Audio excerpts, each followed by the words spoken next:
Kung bago ka pa lang sa aking YouTube channel, please subscribe at i-hit ang notification bell para updated ka sa aking bagong videos. Okay, welcome back mga kapresko. At ngayon pong gabi ng September 12, 2025 ay patuloy pa rin yung pagbibigay natin ng updates sa ating mga viewers ngayon. Okay, so bago po tayo magpapatuloy, so salamat po sa inyong patuloy na pagmamahal mula kaninang tanghali at ngayon hanggang ngayong gabi sa inyong patuloy na pagmamahal dito sa Presko Balita, at inaabangan nyo ako dito at patuloy nyo akong pinapanood sa mga updates mula sa mga na nagsilabasan sa social media, at lalong-lalo na sa sikat na love team ngayon na sina Kim Chiu at Paolo Abilino. Anyways, ako pa rin si Kenneth at ako ang magbibigay sa inyo ng Preskong Balita.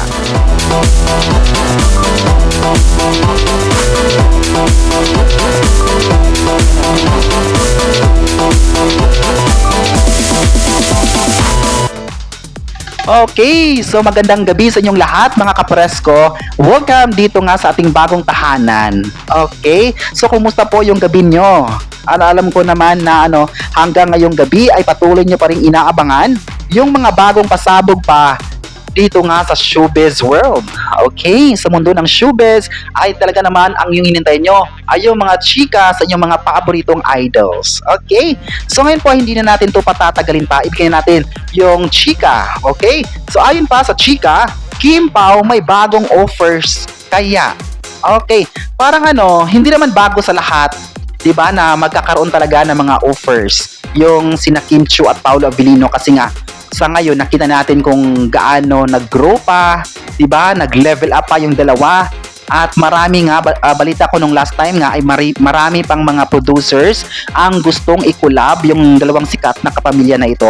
At nakita talaga natin kung gaano mas minahal hindi lang sa mga fans kundi pati na sa mga producers o yung mga bumubuo ng mga series, mga movies na talagang tinatangkilik talaga yung dalawa, kasi nakita na natin kung gaano napaka-natural, napaka-down to earth, at syempre napakagaling, kasi hindi ka naman pagkakatiwalaan ng mga producers at kahit anumang mga film, 'di ba?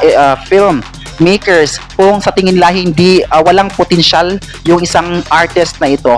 Well, sa ngayon po, sa case po kina Kim Chiu at Paolo Abilino, sa case ay nakita natin kung gaano mas na gumaling, 'di ba? Magaling talaga itong dalawa, at kaya nga sa ilang mga award giving bodies ay talagang binigyan sila ng recognition, 'di ba? Hindi talaga maitatanggi ng lahat kung gaano kagaling itong dalawa, 'di ba? At dahilan na maraming mga proyekto, maraming mga offers pa ang makukuha ng ina Kim Chiu at Paolo Abilino dito sa industriyang Pilipino.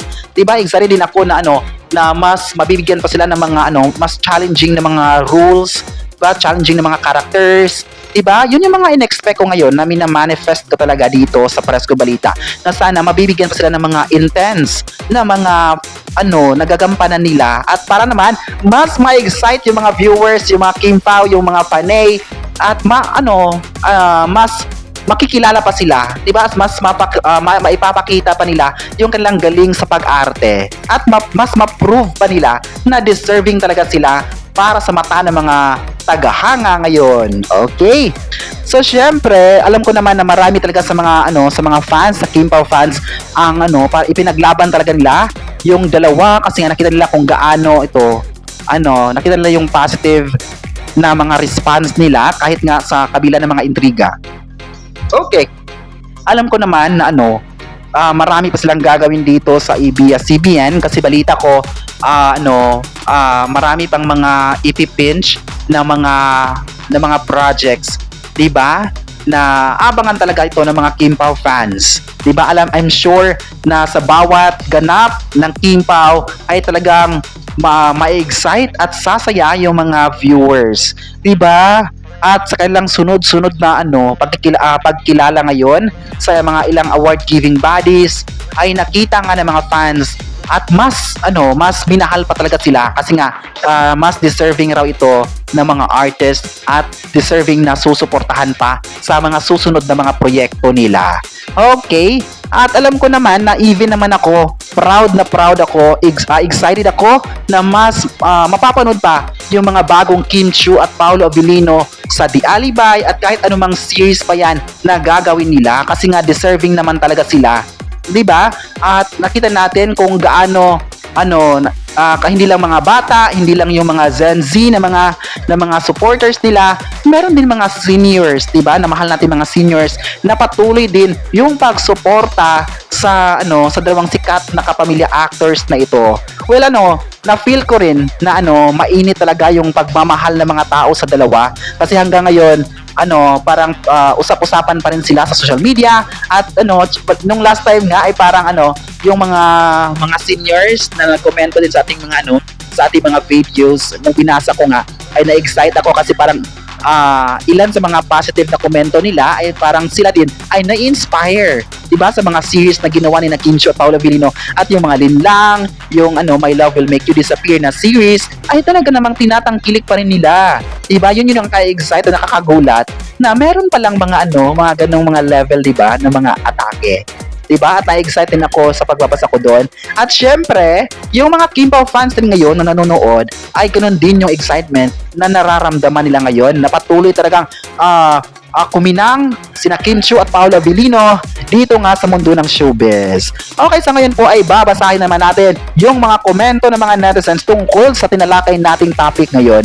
Okay, so ayon pa ng isang netizen, excited sila sa mga offers pa ng Kim Pao sa showbiz. Wala ba nga natin kasi nga marami pa talagang mga proyekto na gagawin ni Kim Chiu at Paolo Abilino o hindi man sa 2025 ay sa 2026 pa rin ay tuloy na tuloy pa rin mapapanood sina Kim at Paolo sa mga kapamilya programs, sa mga movies na talagang ikakagulat yung lahat kasi nga deserve nilang mabibigyan ng mga malalaking proyekto dito sa ABS-CBN at maging sa ibang mga collaborations.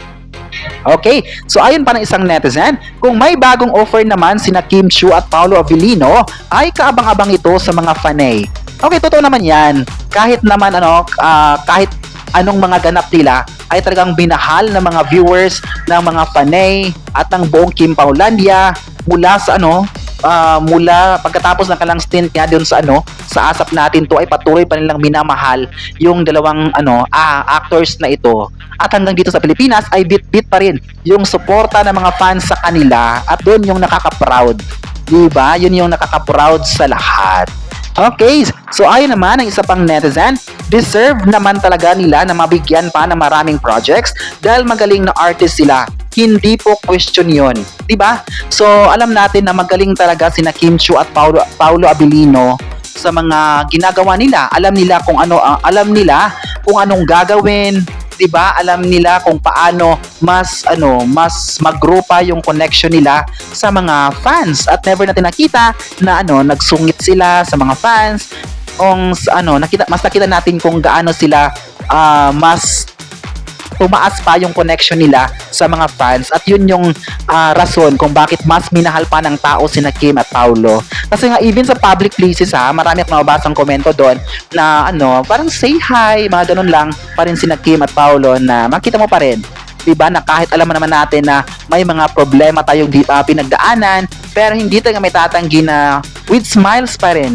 Diba? With smile pa rin yung ating sikat na kapamilya actors na ito sa kanilang mga fans at kaya nga 100% itong minahal ng mga fans dahil doon.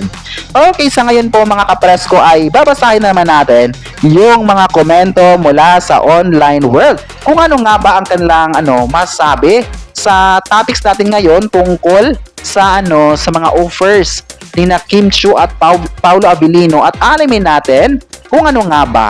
Okay, so ay naman kay Norma Cole. Okay, Norma Cole. Is that Norma Cole? Sorry bashers, we love Kim Pao always, very sure. Well, sure na sure naman talaga yung pagmamahal ng tao kina Kim at Paolo at hanggang ngayon ay ipinakita pa rin nila yung strong connection nila sa dalawang sikat na actors na ito. Congratulations sa iyo, Norma. Okay, ay naman kay Eleanor Apa. Proud kami ni Paolo sa kanyang pag-rap bagay sa kanya. Oh, isa din to sa isa ito sa sa mga pinag-usapan din sa social media nung last time. Ay parang nagustuhan daw nila yung mga, 'di ba, naibalita natin to nung last time na nasiyahan sila sa pag-appreciate nga nitong si Kim Chiu sa pag-rap ni Paulo. 'Di ba? At magaling naman talaga sina Kim at Paulo, 'di ba? Kaya nga nabibigyan sila ng mga maraming opportunities. Okay, next. Ayon naman kay Horizon, paano ba to? Horizon Kiman Kyler fan. Okay, Kiman Kyler fan. Yes, Kenneth. Lalo naming minahal ang Kim Pao sa patuloy na maganda nilang samahan. Well, totoo naman yan, Horizon, na hanggang ngayon ay mas lumakas pa yung kanilang ang suporta ng mga fans sa kanila at patuloy din niyang minahal. Kaya nga mas pinag-usapan nga itong sina Kim at Paulo dahil nga sa inyong positive na komento at mainit na suporta para sa kanila. 'Di ba? Hindi naman mag-grow yung isang artist kung walang suporta mula sa mga fans, 'di ba? Kung maraming suporta ang ibibigay nyo sa inyong mga paboritong idols, ay doon din naman papasok yung sinasabi nilang mas mag-grow sila sa industriya. At maraming salamat sa inyong patuloy na pagmamahal at maraming salamat sa inyong patuloy na suporta, Horizon. At nakita ko always kayo na nagbibigay talaga ng komento dito sa Kim Pao. Diba? At congratulations din sa lahat. Okay, well anyways, ito muna yung balita natin ngayong gabi ng September 12, 2025. Okay, ngayon po, ano ang masabi niyo mga kapresko na may bagong offer daw sa Kim Pao sa ngayon? I-comment na kung excited ba kayo sa mga bagong offers pa ni na Kim at Paulo at huwag kalimutang i-subscribe ang ating YouTube channel.